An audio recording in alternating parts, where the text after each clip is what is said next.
दोस्तों, स्वागत है आपका हमारे चैनल हॉरर स्टोरी टाइम में, जहां हम आपके लिए लाते हैं तंत्र मंत्र से भरी कहानी। दोस्तों, आज की कहानी में हम सुनेंगे ज्ञानगंज मठ का रहस्य। आज की कहानी बहुत ही ज्यादा ज्ञान से भरपूर होने वाली है। आज हम इसका लास्ट एपिसोड सुनेंगे। कहानी के लेखक हैं डॉक्टर गोपीनाथ कविराज। कहानी शुरू करने से पहले चैनल पर पहली बार आए हैं तो प्लीज दोस्तों चैनल को सब्सक्राइब जरूर करें, ईयरफोन हेडफोन लगा लें। चलिए शुरू करते हैं। गुरु राज्य का अस्तित्व अवतरणशील चिदाणु को दृष्टिगोचर नहीं होता। गुस्न राज्य में प्रवेश मिलता है और भाग्य में रहने पर भेद भी हो जाता है। जिन आत्माओं की कुंडलिनी शक्ति कम जागृत होती है वे सब भी गुरु कृपा से अंशीदार होते हैं, यह सत्य है। किंतु यही गुरु कृपा प्रत्यगात्मा का कृपात्मक पुरुषाकार रूप में आत्म प्रकाश करती है। फलस्वरूप विवेक ज्ञान का उदय होता है, जिसके प्रभाव से अनात्मा में आत्मदृष्टि रूप भ्रांति निवृत्त होती है और आत्मस्वरूप अनात्म भाव से मुक्त होकर चिरूप में प्रकाशित होता है। इस ज्ञान के अनल में कर्म बीज दग्ध हो जाने के कारण आत्मस्वरूप स्थिति से च्युत होने की संभावना नहीं रहती और न पुनर्वार जन्म मृत्यु के चक्र में आवर्तित होने को आशंका रहती है। यही है प्रचलित केवली भाव या कैवल्य। जो आत्माएं गुरु की तीव्रतर कृपा प्राप्त करती हैं वे और उच्च पद के अधिकारी होते हैं। उनको कुंडलिनी जब जागृत हो जाती हैं तब वे क्रमशः ऊर्ध्व गति प्राप्त करती हैं। पूर्वोक्त आत्मा के कुंडलिनी जागरण से द्वितीय प्रकार की आत्माओं के कुंडलिनी जागरण अधिक महत्वपूर्ण है, कारण इसी स्थान पर ऊर्ध्व गति की सूचना होती है एवं चरम अवस्था में ऊर्ध्वतम शिखर तक पहुंचा जा सकता है। बोध ही आत्मा का स्वरूप है। यह प्रथम क्षेत्र में भी अभिव्यक्त होता है, इसलिए यह स्थिति भी चित स्वरूप में स्थिति है, इसमें कोई संदेह नहीं। किंतु चित्त शक्ति का विकास इसमें नहीं होता। द्वितीय जागरण में चित्त शक्ति का उन्मेष होता है। गो कि यह आभास है, इसी का नाम है शुद्ध विद्या का उदय या गुरु राज्य में प्रवेश। शुद्ध विद्या के पूर्णत्व से भविष्य में शिवत्व की अभिव्यक्ति होती है। शुद्ध विद्या गुरु राज्य की वस्तु है, यही दिव्य ज्ञान है। इसमें ज्ञान शक्ति और क्रिया शक्ति दोनों रहती हैं। कैवल्य रूप स्थिति पर चित्त स्वरूप में स्थिति होती जरूर है, किंतु चित्त शक्ति का आभासात्मक उन्मेष भी नहीं रहता। किंतु गुरु राज्य में चित्त शक्ति का क्रमशः अधिकतर विकास होता रहता है। पहले मिश्र भाव में अर्थात रिपु के साथ मिलित भाव में, बाद में शुद्ध भाव में। गुरु राज्य का द्वार खुल जाने के साथ साथ ज्ञान शक्ति का परिपूर्ण उन्मेष होता है एवं समग्र विश्व को केंद्रस्थ एक अहम भाव के ऊपर स्पष्ट रूप से तैरते हुए देखा जाता है। उस वक्त अहम भाव ही आत्मस्वरूप का परिचायक होता है। यही आत्मा में आत्मबुद्धि के उदय का प्रतीक है। इसी का नाम बल का विकास है। शक्ति का ज्ञानांश अनावृत्त रहता है संपूर्ण भाव में, किंतु क्रियांश धीरे धीरे आत्म प्रकाश करता है। क्रिया शक्ति की क्रमिक अभिव्यक्ति के फलस्वरूप आत्मनिष्ठ अहम भाव क्रमशः परिस्फुट होकर उठता रहता है। पूर्ण गुरुतत्व में जाकर अखंड बोध का पूर्ण अहम भाव प्रस्फुटित हो उठता है। पहले जिस अहम पर इर्द भाव का आभास था, बाद में वह फिर नहीं रहता। यहां प्रकाशात्मक शिव भाव हो गुरु राज्य का केंद्र है।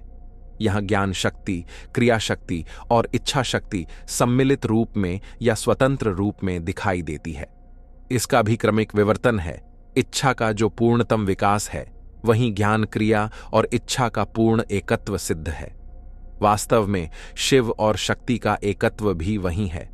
प्राचीन गुफा साधना में यही परम शिव की स्थिति तथा यही पूर्णत्व का निर्देशन है, जिसे दिव्य ज्ञान कहा गया है। उसके प्राथमिक स्तर की समाप्ति भी यही है। इस तरह ज्ञात होता है कि चिद्दनु माया में उतरते समय गुरु राज्य का पता नहीं पाता, किंतु वापस आते समय उच्च अधिकार संपन्न होने पर पता प्राप्त कर लेता है। पर इसके बाद जो कुछ और रह जाता है उसे अनभिज्ञ पविक सामान्य तौर पर जान नहीं पाता। ज्ञानगंज की सत्ता वास्तव में गुरु राज्य के अतीत है। यथार्थ रूप से देखने पर ज्ञात होता है कि ज्ञानगंज ही उच्चतर गुरु राज्य का भूमि स्वरूप है, अर्थात ज्ञानगंज से ज्ञानगंज का लक्ष्य स्थान परमा प्रकृति तक जो विशाल राज्य है वह पहले ज्योति मात्र था। राज्य रूप में परिणत नहीं हुआ था, किंतु वह महाखंड योगी के काल देहानुष्ठित कर्म के प्रभाव से राज्य रूप में परिणत हो गया है। ज्ञानगंज और पूर्वोक्त गुरु राज्य के स्तर में भिन्नता रहने पर भी प्रकार में भिन्नता नहीं है। कहने की आवश्यकता नहीं कि यह विशाल योग भूमि भी अर्थात महाखंड योगी का अधिकार क्षेत्र भी वास्तव में गुरु राज्य नहीं है, पर वर्तमान समय तक गुरु राज्य का श्रेष्ठतम आदर्श इसे कहा जा सकता है। वास्तव में परम आदर्श अखंड गुरु राज्य जी है। उसकी अभी तक प्रतिष्ठा नहीं हुई है। उसकी प्रतिष्ठा के लिए कर्मठ योगी मंडल में आंदोलन चल रहा है। प्रथम गुरु राज्य से द्वितीय गुरु राज्य अधिकतर व्यापक और उच्चतर है, किंतु अखंड गुरु राज्य प्रतिष्ठित होने पर यह उच्च और निम्न भाव नहीं रहेगा। तब व्यापकत्व समा सृष्टि को आश्रय देगा। इसीलिए पूर्व का गुरु राज्य एवं मध्यवर्ती ज्ञानगंज काल की सृष्टि के साथ उसके अंतर्गत आ जाएगा। काल के राज्य में काल की देह का आश्रय लेकर कर्म की समाधि आवहमान काल से अभी तक सिद्ध नहीं हुई है। यद्यपि मैं योगी के कर्म की बात कह रहा हूं, साधक की बात नहीं। कर्म की आपेक्षिक समाप्ति अवश्य हुई है, यहां तक कि काल राज्य में किसी किसी ने इसका संपादन किया है। यह भी सच है, कारण अगर यह न होता तो पूर्वोक्त ज्ञानगंज और गुरु राज्य की प्रतिष्ठा नहीं हो सकती थी। कर्म की यथार्थ समाप्ति नहीं हुई है, इसलिए पूर्वोक्त किसी भी राज्य में मध्य बिंदु ठीक ठीक स्थापित नहीं हुआ है। इन सभी स्थानों के मध्य बिंदु जो गुरु के आसन हैं, उस पर अधिकार किया है मां ने, गुरु ने नहीं। गो कि उन स्थानों में मां ही गुरु हैं। प्रथम राज्य में अर्थात पूर्वोक्त गुरु राज्य में मां ही शिव रूप में प्रकट हुई हैं। ज्ञानगंजात्मक द्वितीय क्षेत्र में विशाल त्रिशक्तिमय त्रिकोण राज्य स्थापित है।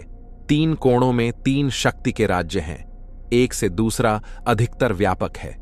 त्रिकोण के मध्य बिंदु में परमा प्रकृति का अधिष्ठान है। यही तुरीय बिंदु एवं विश्व सृष्टि का अंतरतम और ऊर्ध्वतम स्थिति केंद्र है। ज्ञानगंज के कर्म काल की देह में समाप्त होने पर इस विशाल परमाकृति के राज्य में प्रवेश कर मध्य बिंदु में स्थिति प्राप्त की जा सकती है। पहले वाले से यह श्रेष्ठतर गुरु राज्य है, यह सत्य है, किंतु पहले भी कह चुका कि यह भी वास्तविक गुरु राज्य नहीं है। यहां भी मां ने ही गुरु रूप में आत्म प्रकाश किया है। यह भी वास्तव में गुरु का स्वस्थान नहीं है।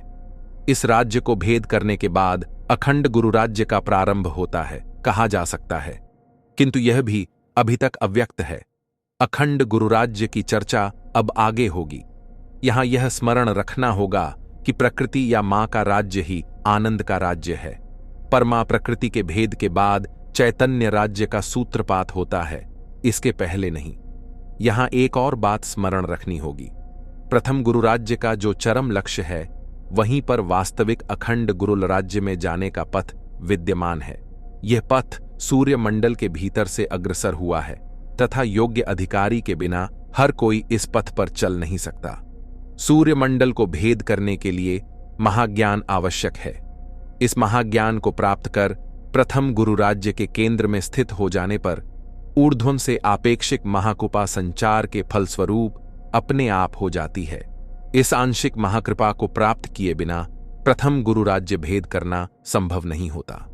यह सच है कि इसके कारण अखंड गुरु राज्य की उद्भावना के पक्ष में अपरिहार्य सहायता प्राप्त होती है, किंतु ज्ञानगंज की लक्ष्यभूत परमा प्रकृति को जब तक भेद न किया जाए तब तक प्रथम कृपा कार्यकारी नहीं होती तथा अखंड गुरु राज्य की प्रतिष्ठा की संभावना नहीं होती।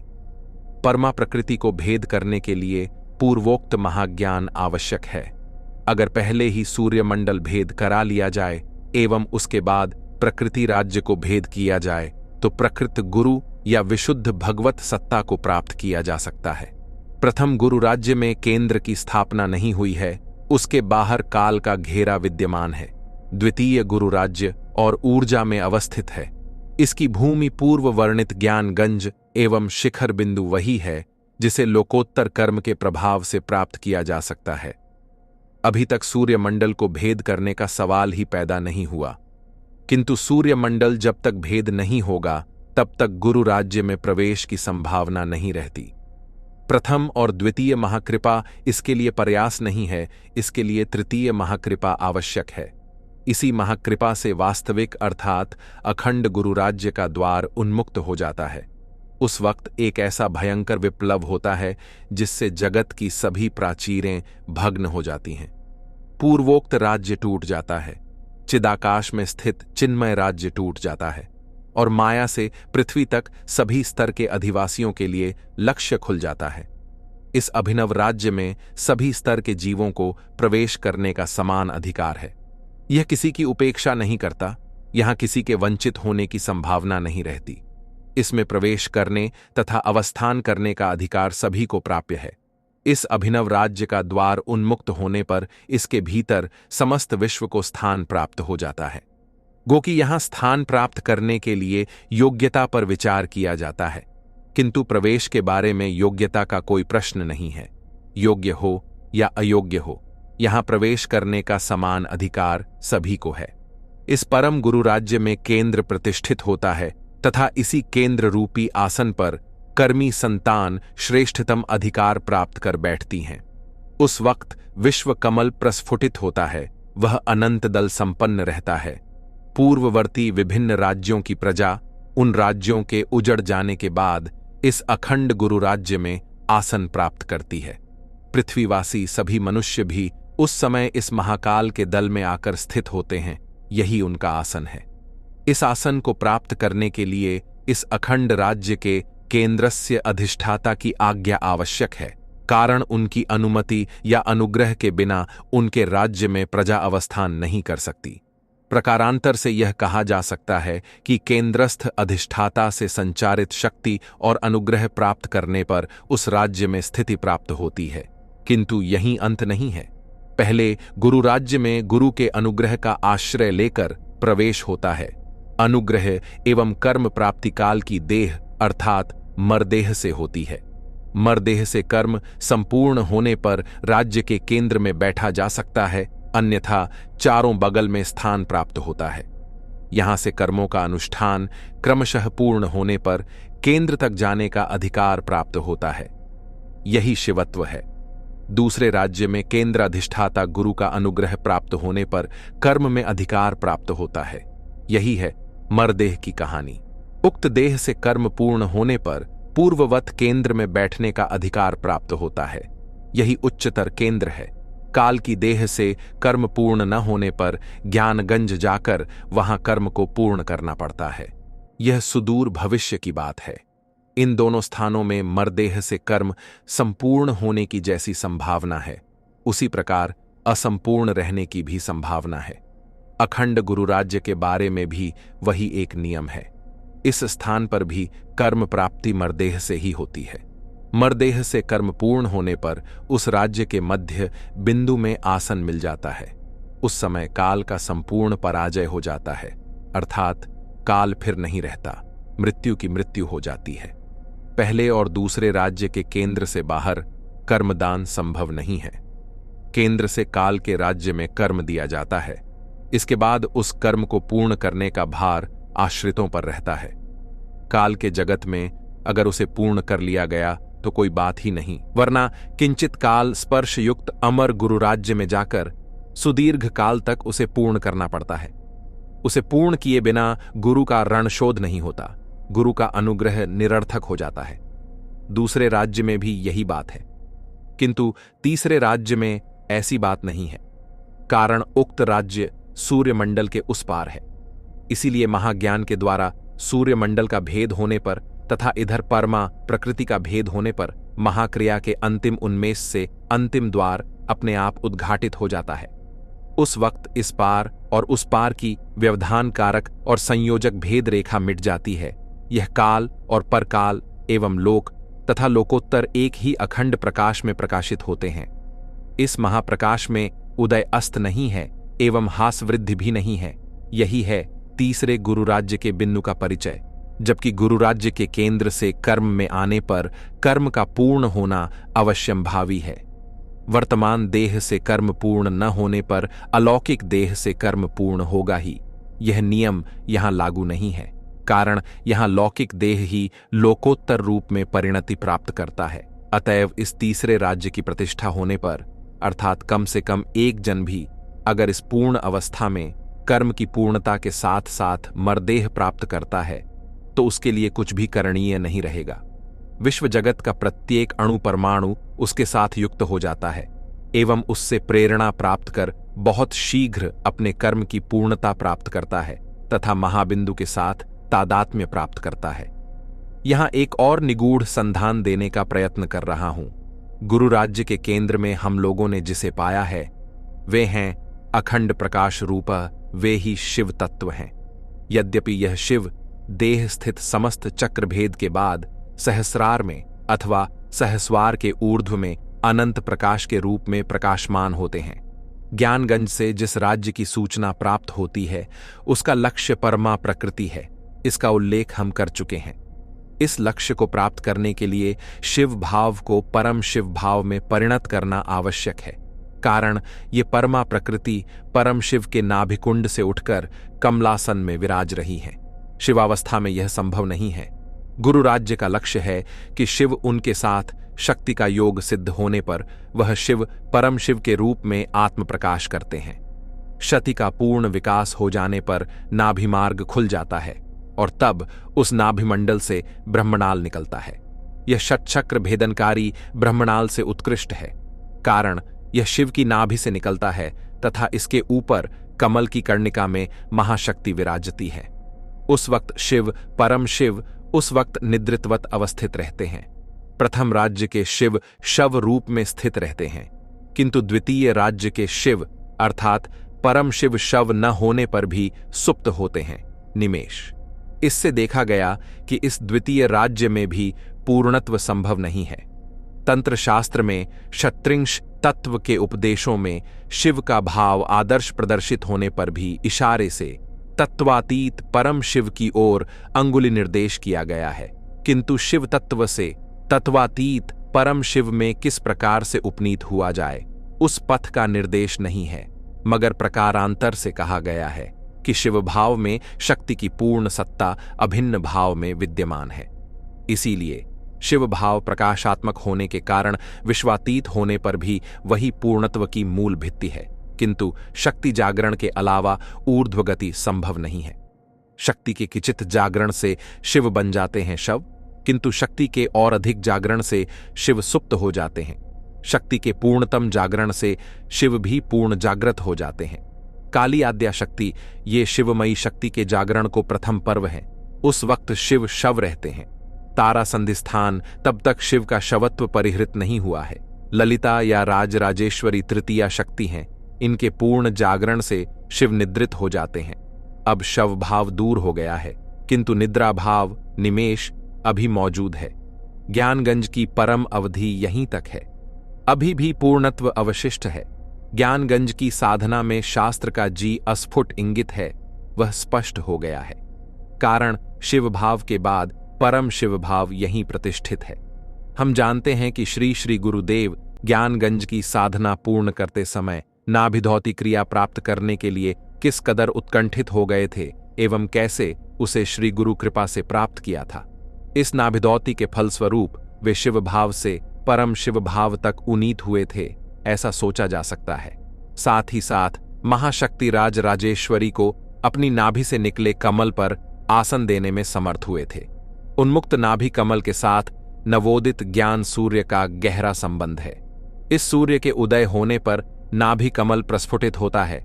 यह बात जितनी सत्य है, उसी प्रकार नाभि कमल प्रस्फुटित न होने पर इस सूर्य का पता नहीं लगता, यह भी सत्य है। यही ज्ञान सूर्य ही महाज्ञान के द्योतक हैं। गुरु राज्य के केंद्र में जिस शिव भाव की स्थापना हुई है, उसके बाद इसी महाज्ञान की संभावना है। सूर्यमंडल को भेद करना आवश्यक है, वरना सूर्यमंडल के उस पार स्थित अखंड गुरु तत्व से साक्षात्कार करना बहुत ही कठिन है। साथ ही साथ यह भी सत्य है कि परमा प्रकृति अथवा राज्य राजेश्वरी को भी भेद करना होगा। जिस अखंड गुरु राज्य या तृतीय राज्य के बारे में कह चुका हूं, उसकी प्रतिष्ठा के लिए ये दोनों आवश्यक है। यह सत्य है कि शिव का शवत्व मुक्त हो गया है, किंतु परम शिव की सुतिभंग निमेष त्याग अभी तक नहीं हुआ है। परम शिव का जागरण सिद्ध होने पर पूर्ण जागरण हुआ कहा जा सकता है। उस समय शिव शक्ति नाम से कुछ भी पृथक नहीं रहेगा। एक अखंड चैतन्य रहेगा। पर इसमें भी क्रम है। कारण पहले होती है आनंद की प्रतिष्ठा, इसके बाद होती है विज्ञान की प्रतिष्ठा, इसके बाद होती है सत्य की प्रतिष्ठा। योगी कर्म के प्रभाव से अग्रसर होता है, यह सत्य है, किंतु इस कर्म के साथ कृपा या अनुग्रह का ऐसा घनिष्ठ संबंध है कि चरमावस्था में इन दोनों का भेद नहीं किया जा सकता। उदाहरण के लिए कहा जा सकता है कि गुरु राज्य में गुरुदत्त प्राथमिक अनुग्रह कर्म के आकार से शिष्य के जीवन में प्रकाश होता है। कारण ऐसा न होने पर, दीक्षा प्राप्ति के अव्यवहारित पर, मृत्यु होने से शिष्य गुरु राज्य में स्थान प्राप्त करता है। किसके जोर से? आसन तत्व एक और कृपा और दूसरी ओर कर्म को अभेद में धारण कर रहा है। गुरुदत्त आसन से यही समझ में आता है कि एक और यह जैसे गुरु की कृपा है, दूसरी ओर उसी प्रकार शिष्य के भावी कर्मों की संभावनीयता है। यह ठीक है कि बाद में कर्म करना पड़ता है, किंतु इसकी संभावना आसन के बिना नहीं होती। यद्यपि यह कृपा भी एक हिसाब से आर्ण है, कारण बाद में वह शिष्य के कर्मों के द्वारा शोधित होता है, तथापि इसे काल राज्य से उद्धार करने का अव्यर्थ उपाय है। द्वितीय राज्य में यह कृषा जैसी गंभीर है, वैसे ही इसके संसृष्ट कर्मों का बल और प्रसार भी अधिक है, किंतु द्वितीय राज्य में ही सब समाप्त नहीं होता, कारण यहां भी कर्म बाकी रह गया है एवं कृपा भी अवशिष्ट रहती है। कृपा और कर्म का मिलन अभी तक नहीं हुआ है। अभी तक गुरु की कृपा और शिष्य के कर्म कुछ अलग थलग मौजूद हैं, जबकि दोनों का काफी हद तक मिलन संघटित हुआ है। परमा प्रकृति के राज्य के अंतिम छोर तक कृपा की अवधि है। वहां तक जो कर्म है वह कृपा के अधीन है, अर्थात स्पष्ट कृपा के अधीन है। किंतु परमा प्रकृति के राज्य को भेद करना, अखंड गुरुधाम में प्रवेश करना तथा सर्वप्रथम शिवावस्था से ऊर्ध्व में उठना सभी महाकृपा का सापेक्ष है, किंतु यह गुप्त है। यह अजानकारी में घट जाती है, किंतु कृपा का कार्य सिद्ध हो जाता है। कृपा के रूप में कृपा का परिचय जरूर नहीं मिलता, किंतु कृपा अपना फल प्रसव करती है। परमा प्रकृति के राज्य भेद हो जाने पर अखंड गुरुधाम के द्वार तक पथ दुर्गम है। इस पथ पर कृपा अर्थात प्रकट कृषा का संधान नहीं मिलता। तृष्णार्थ पथिक प्यास से आर्त होकर रोने लगता है।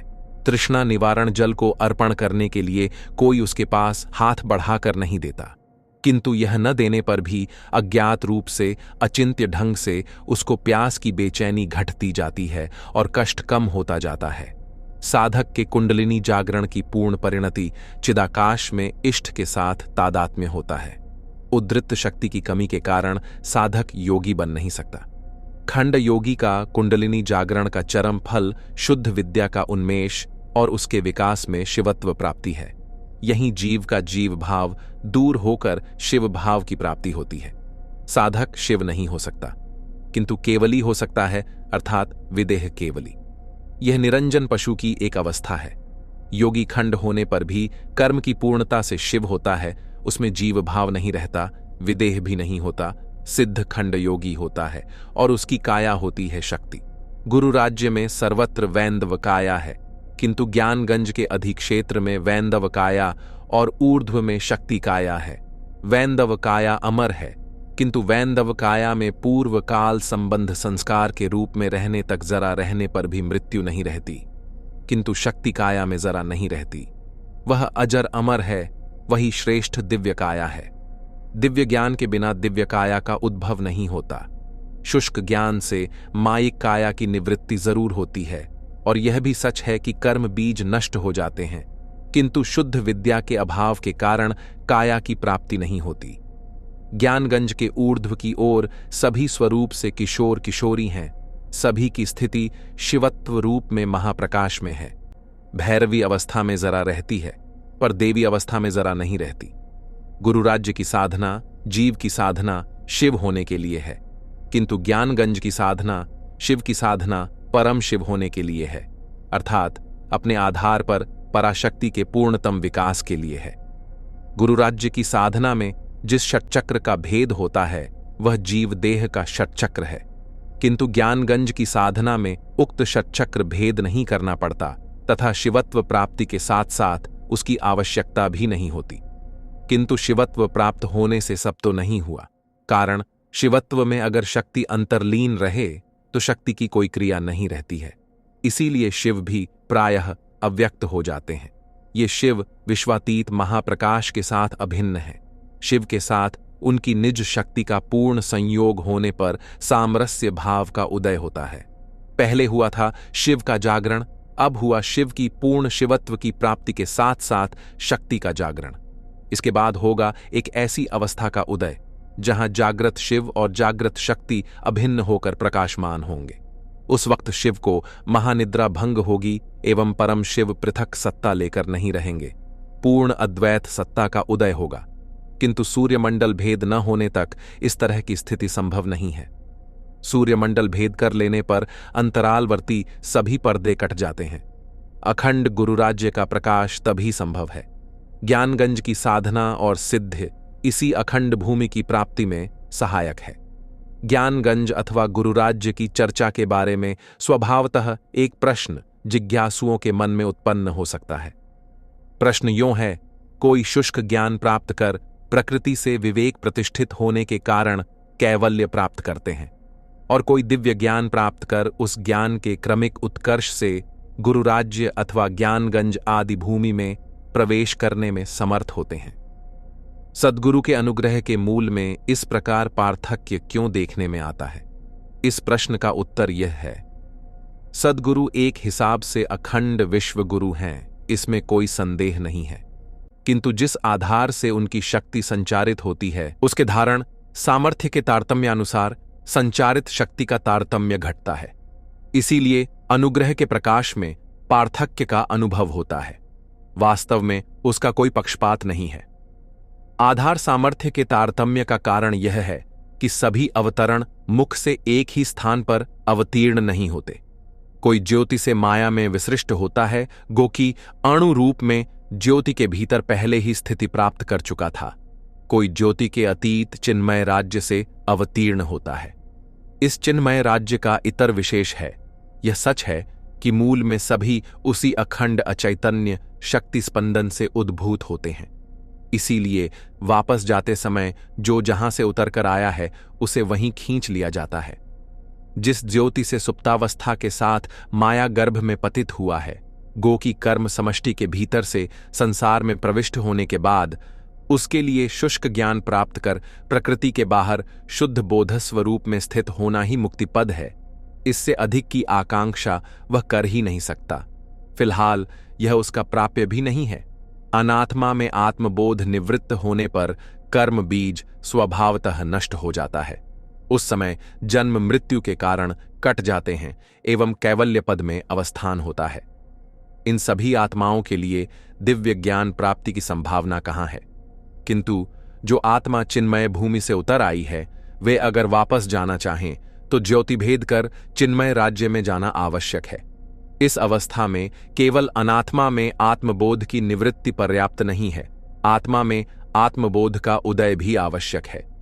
यह आत्मबोध ज्यों-ज्यों विकास प्राप्त करता है, त्यों-त्यों आत्मा में अनात्मबोध दूर होता रहता है, अर्थात शुद्ध अहम भाव बढ़ता जाता है एवं इदम भाव कटता रहता है। चरमावस्था में शुद्ध आत्मा में पूर्ण अहम भाव विराजता है। यही शिवत्व है। इसी प्रकार गुरु राज्य की ऊर्ध्व सीमा तक गति की प्रणाली गुह्य भाव से होने पर भी तांत्रिक साहित्य में इसे प्रकट किया गया है। किंतु गुरु राज्य से ज्ञानगंज में चढ़ने की प्रणाली का कहीं उल्लेख नहीं है। कारण यह और भी गुह्य है। ज्ञानगंज में सब आत्माएं प्रत्यावर्तन करती हैं जो उस भूमि प्रपंच में उतर आई हैं। महाखंड गुरु छांट छांट कर उन्हें खींच लेते हैं। कारण उनमें ज्ञानगंज वापस जाने की स्वाभाविक प्रवीणता है। यहीं तक हम लोगों को आलोचना की वर्तमान सीमा है। इस नीति का अनुसरण करने पर समझ में आएगा कि अखंड गुरु राज्य में अधिकार के अनुसार गति होती है। प्रत्येक राज्य में दो विभाग हैं, एक केंद्र, दूसरा बाह्य। केंद्र का बल कम होने पर उसका अधिकार क्षेत्र रूप गोलक छोटा होता है। केंद्र का बल अधिक होने पर वह क्षेत्र और बड़ा हो जाता है। केंद्र का बल अपरिसीम होने पर वह क्षेत्र फलतः विश्वव्यापी, यहां तक कि अनंत हो जाता है। केंद्र की शक्ति प्रबल होने पर केंद्र में प्रवेश करने वाले अधिकारियों की संख्या खूब कम होती है, किंतु केंद्र के प्रबल होने के कारण कृपा विस्तार का क्षेत्र अपरिसीम बृहत नहीं होता। जितना उतर आया जाता है उतना ही केंद्र दुर्बल होता है। इसीलिए कृपा विस्तार के साथ साथ कुछ कुछ नियंत्रणादि के बंधन रह जाते हैं। अगर केंद्र और भी दुर्बल हो जाए तो अनुग्रह का क्षेत्र संकुचित होता है। इसलिए नियम और विधान अपेक्षाकृत कठिन होता है। कारण, अगर ऐसा नहीं हुआ तो केवल दुर्बल केंद्र के द्वारा फल संपादन संभव नहीं है। इसीलिए अखंड गुरु की दृष्टि से उनके अनुग्रह के अयोग्य या अविषयीभूत कुछ भी नहीं रह सकता।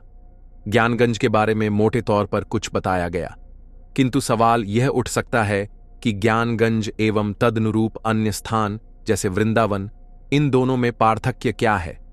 ज्ञानगंज कहने पर हम तिब्बत के पास निगूढ़ स्थान विशेष को लक्ष्य नहीं बना रहे हैं। यद्यपि यह सत्य है कि उक्त स्थान भी वास्तविक ज्ञानगंज से संसृष्ट है। कारण तत्वमय ज्ञानगंज का ही वह अर्थमय प्रकाश है। इसी प्रकार वृंदावन कहने से हम उत्तर पश्चिम प्रदेश के अंतर्गत मथुरा के समीप स्थान विशेष को लक्ष्य नहीं करते, जबकि यह सत्य है कि यह क्षेत्र भी इस भीम वृंदावन के साथ वास्तविक वृंदावन का संसर्ग है, यहां तक कि तादात्म्य भी है। वृंदावन माधुर्यमयी भक्ति साधना का श्रेष्ठ स्थान है। ज्ञानगंज कर्मभूमि है। पृथ्वी पर पार्थिव देह से आरब्ध कर्म यहीं पूर्ण हो सकता है। देहादि का संस्थान उसके अनुकूल भाव में यहां मिल जाते हैं एवं कर्म पूर्ण होने पर जिस लक्ष्य तक पहुंचा जाएगा वह भी वहां के आभास रूप में दिखाई देता है। किंतु वृंदावन इस तरह का कर्मस्थान नहीं है, वह भाव स्थान है। भाव साधना यहां आरब्ध होकर अगर असंपूर्ण रह गई तो वृंदावन में तदुपयोगी देह की प्राप्ति होती है एवं इस साधना का क्रम विकास चलता रहता है। कारण वहां भी स्तर विभाग है। जिस प्रकार ज्ञानगंज में अभिनव देहादि की प्राप्ति होती है, जिसका चरम लक्ष्य जरा और मृत्यु से छुटकारा है, वृंदावन में भी उसी प्रकार भगवान के बहिरंग और अंतरंग साधन के लिए उपयोगी देह भाव की प्राप्ति होती है एवं उस भाव देह का क्रम विकास किसी न किसी समय पूर्ण रस की अभिव्यक्ति होती है और तब चरम सिद्धि प्राप्त होती है। ज्ञानगंज में दिवा रात्रि का विभाग नहीं है, यही बात वृंदावन में भी है। ज्ञानगंज भूमि मृत्तिका रूपी नहीं है, उसी प्रकार वृंदावन की भूमि भी मृत्तिका रूपी नहीं है। दोनों ही चिन्मय हैं। इतना होने पर भी दोनों में भेद है। ज्ञानगंज का लक्ष्य मां है, जिसे पाने के लिए शिव को नाभिधीत सिद्ध कर परम शिव रूप धारण करना पड़ता है। वृंदावन का लक्ष्य मां नहीं, वृंदावन में मां का कोई स्थान नहीं है, यहां तक कि उनका भी नहीं है जो ज्ञानगंज की परम लक्ष्य राजराजेश्वरी या ललिता हैं। वृंदावन में वे मातृरूप परिहार कर रासलीला की प्रधान सखी रूप हैं। इसका अति निगूढ़ तात्पर्य है। श्री श्री गुरुदेव के श्री गुरु की धारा ज्ञानगंज से मां को पकड़कर अनंत की ओर अग्रसर हो रहे हैं, किंतु गुरुदेव के श्री गुरु के गुरुभ्राता श्रील भवदेव गोस्वामी की धारा मां का परिहार कर क्लांत भाव को धरकर युगल उपासना में पर्यवसित हुए हैं।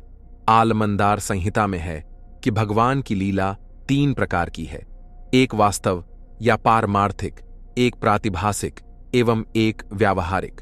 वेदांत में जिस प्रकार सत्ता को पारमार्थिक, प्रातिभासिक और व्यावहारिक इन 3 भागों में विभाग किया गया है, विज्ञानवादी बौद्धों के शास्त्रों में जैसे स्वभाव को परिनिष्मंत्र, परिकल्पित और प्रतंत्र इन 3 भागों में विभाग किया गया है, उसी प्रकार वैष्णव लोगों ने लौला को 3 भागों में विभाग किया है। ये त्रिविध लीला के स्थान भी 3 प्रकार के हैं। वास्तव या पारमार्थिक लीला अक्षर ब्रह्म के हृदय देश में दूष्ट होती है, प्रातिभासिक लीला नित्य वृंदावन में होती है एवं व्यावहारिक लीला निर्दिष्ट समय पर ब्रजभूमि में होती रहती है। यह याद रखना होगा कि अक्षर ब्रहा का हृदय वृंदावन है, प्रातिभासिक लीला की जो भूमि है वह भी वृंदावन है तथा ब्रजभूमि भी वृंदावन का नामांतर है। ये तीनों वृंदावन होने पर भी इनमें परस्पर पार्थक्य है। अनुरूप युक्ति और परिभाषा के माध्यम से कहा जा सकता है कि ज्ञानगंज के भीतर भी इस प्रकार के भेद हैं। जो वास्तविक ज्ञानगंज है वह वही अक्षर ब्रह्म के हृदयस्थ वृंदावन की तरह चिन्मय प्रदेश है। उसी प्रकार वास्तविक ज्ञानगंज की भूमि में आकाश, जल, तेज सब कुछ स्वप्रकाश है, अर्थात वहां मिट्टी नहीं है, आकाश आदि नहीं है, एकमात्र चैतन्य ही भूमि आदि के रूप में प्रकाश पाते हैं। जो व्यावहारिक ज्ञान है वही सिद्ध पुरुष आदि से परिचित है, किंतु जो पारमार्थिक ज्ञानगंज है वह योग के चरम शिखर पर बिना उत्थित हुए उपलब्ध नहीं किया जा सकता। इसीलिए कहा जाता है कि तिब्बत के स्थान विशेष में ज्ञानगंज है, जहां अधिष्ठात्र वर्ग लोगों की सहानुभूति न रहने पर प्रवेश नहीं किया जा सकता। यहां तक कि उस स्थान का पता नहीं चलता। कर्म की सार्थकता और भक्ति की सार्थकता साधकों के जीवन में अलग अलग होती है। कर्म द्वारा अधिकार संपत्ति प्रबल होने पर उक्त स्थान का पता सभी पा सकते हैं। इस अधिकार संपत्ति को प्राप्त करने के लिए स्थूल देह से गुरु निर्दिष्ट कर्म राशि को समाप्त करना पड़ता है, जरा सा आभास बाकी न रहे। कर्म समास न होने पर आधार में बलाधान नहीं होता, स्वरूप के महान प्रकाश को धारण करने की योग्यता उत्पन्न नहीं होती।